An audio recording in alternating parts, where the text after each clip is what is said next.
Alright, this is part 2 of the handlebar. I was just referring to how small the actual size of the handlebar pipe is inside of here.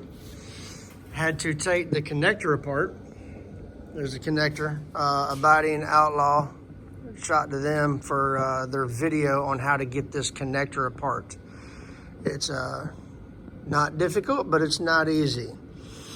But the concern here is how much wire you're left with after taking the connector apart on this bar, and this is all the wire that I have left. It is tight inside of there, super tight.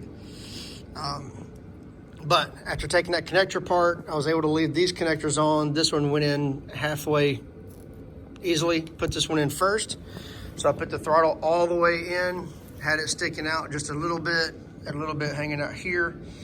Throttle hanging down right here a couple inches, and put this one in. But before doing that, use some Mother's soap and soaped up this black jacket because it was pretty tacky and sticky. So I just put a little of my finger and ran up and down the wire, slid the wire in. I did not pour a bunch of soap into it. Then once I put the switch housing on, did the same thing. I had it all taped up, ready to pull in, and just dipped my finger in the soap and soaped that one up real good. And for the most part, went in fairly easy. Just, that's all you have sticking out. And again, these are the fused Harley-Davidson bars that are 13.5. So I guess maybe they're just super wide in comparison to some of the other bars. And that's why they have a little more wire sticking out on some of the other bars, and this one is so limited on the actual wire.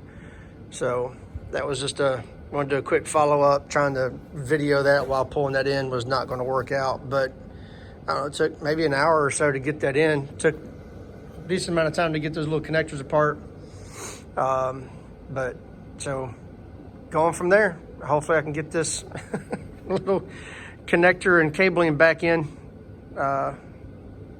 correctly and with a little bit of slack, and see what the other side, the clutch side, it's in the same situation there. Had very little bit of wire sticking out and very limited on room there. So all right, thanks, have a good one.